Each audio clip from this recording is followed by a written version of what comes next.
Okay, let's try and unpack this feeling. Hmm. You know the one that kind of creeps in as race day gets closer? Mm-hmm. Suddenly, eating feels weird. Your mind just loops on every possible thing that could go wrong, you know? Yeah, the disaster reel. A messy start, gear failure. Totally. And don't even get me started on the bathroom trips. Yeah. Plus, maybe finding yourself snapping a bit when people just mean well. Oh, definitely. And then that quiet voice. Why did I sign up for this? Exactly. What's really interesting, though, is just how common this is for endurance athletes. It really is. Doesn't matter if you're super experienced or it's your first time. Those pre-race jitters, they're almost universal. Right, and that's really what we want to get into today in this deep dive. Because those nerves, well, they feel awful sometimes, but they don't have to ruin your race. In fact, they might even help if you handle them right. That's the idea. Our mission here, using insights from, sports psychology and exercise physiology, is to understand what's really going on with this pre-race tension. And crucially, how you can potentially channel it. Turn it into an advantage, maybe. Exactly, not about eliminating nerves, but understanding them so we can manage them better. Find that performance edge. Yeah, it connects to how we perceive big challenges. There's this useful idea, the transactional theory of stress. Okay. Basically, the stressor itself, the race in this case, isn't the whole story. It's also about how you appraise it. Do you think you have the resources to cope? Resources meaning like skills, experience, that kind of thing. Exactly. Your ability, your past races, your training, all of that feeds into your assessment. Huh. So it's less about the race itself and more about your internal calculation. Am I ready for this? Precisely. And that leads to this concept of being in either a challenge state or a threat state. Challenge versus threat. Okay, what's the difference there? Well, in a challenge state, you see the difficulty, but you feel capable, engaged. You're thinking actively about how to tackle it. And that's linked to performing well. Generally, yes. Optimum performance often happens there. Now, the threat state, that's when you feel overwhelmed. Like you just don't have what it takes. Right, that sounds debilitating. It can be. But, and this is really important, that feeling of threat, it's not set in stone. You can actually shift it. That's key. I was reading something from Dan Abrahams, the sports psychologist. Oh, yeah. He talks about how just being aware, anticipating challenges is huge for performance anxiety.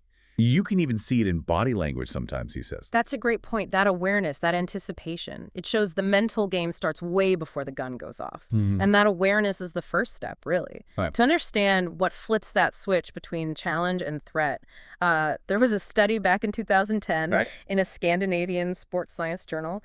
They identified literally hundreds of potential stressors for athletes. Oh, hundreds. Yeah. Not just the obvious stuff, then. No, everything. Elite athletes, amateurs. It just shows how many things can pile on that pressure before a race. It really makes you think how complex it all is mentally. Yeah. And you mentioned factors influencing this challenge threat thing. Like, Confidence. yeah, confidence is huge. Also, how much control you feel you have, your mental toughness. And personality traits, too, like Yeah. being an extrovert or maybe a perfectionist. Exactly. All those things play into whether you frame the race as, okay, I can handle this, or, uh-oh, this is going to be bad. And confidence seems directly linked to that challenge state. Very much so. Athletes in a challenge mindset tend to be more proactive, feel more in control, show more resilience. Whereas the threat state, Yeah. that's linked to poor focus, low confidence, feeling like things are out of your hands. Pretty much. It can become a bit of a negative cycle, unfortunately. Those feelings kind of feed off each other. Okay, so we've covered a lot of the psychology, but what about the physical side? Hormones must play a role in this pre-race feeling. Oh, absolutely. This is where exercise physiology offers some really cool insights. Jamie Pringle, who worked with the British Olympic Association, he shared findings from their work around the London 2012 Olympics looking at home advantage. Interesting. What did they find? Well, one thing was that a really supportive environment, like a huge cheer at the start line, could actually increase testosterone levels. Whoa, so that buzz from the crowd isn't just in your head, it's actually changing your body chemistry. It seems so. And that testosterone bump, it can potentially give you a real performance boost. Okay, so connect that back to the challenge versus threat idea. Right. So if you view the race as a positive challenge, something you're maybe even excited about, Yeah. your testosterone is more likely to rise in a helpful way. It primes you for performance without tipping you into being over-aroused, too jittery. Okay, got it. And if you see it as a threat, If you perceive the race or maybe your competitors as a threat, it can actually suppress testosterone. which could lead to not your best performance. Potentially, yes.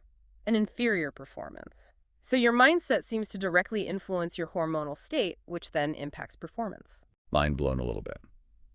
So the million-dollar question then, how do we actively shift from that threat state to the challenge state? Right.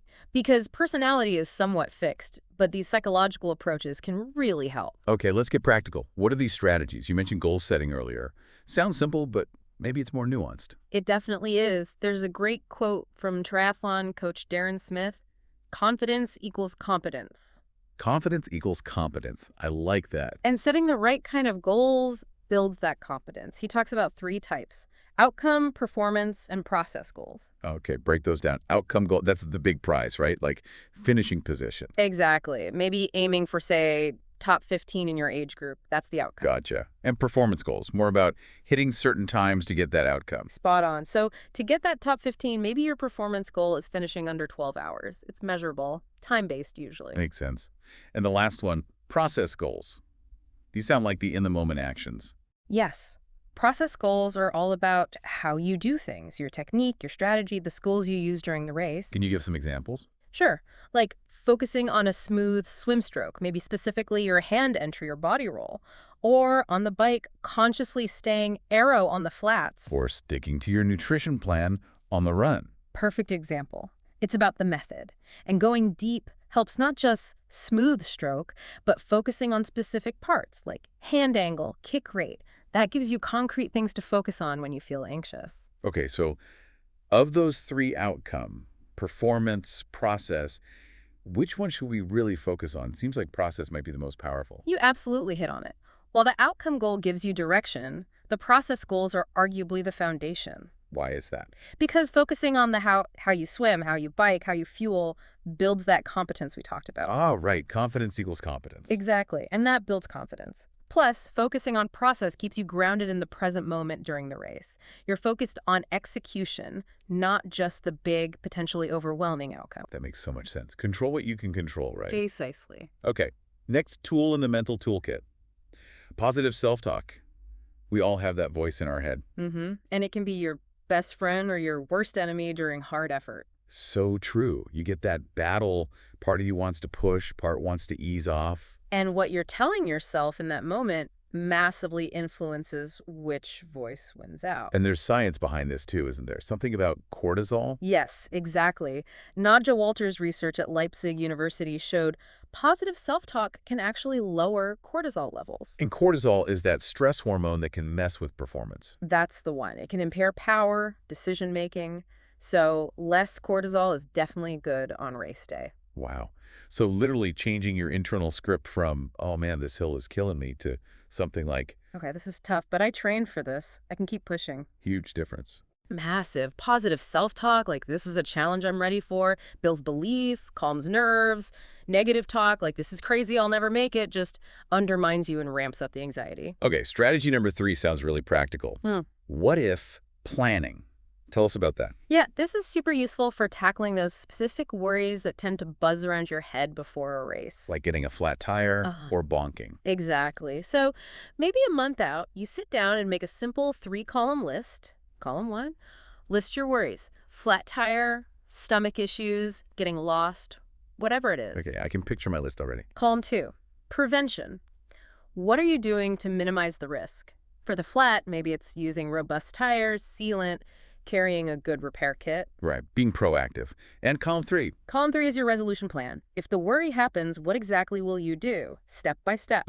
For the flat tire example. It might be pull over safely, take a gel while I assess, get out my kit, change the tube methodically, pump it up, get back going. And the key is thinking it through beforehand. Yes, and visualizing it. Visualize yourself successfully handling the problem calmly. You can even practice it, like actually changing a tire quickly in training. That sounds incredibly empowering.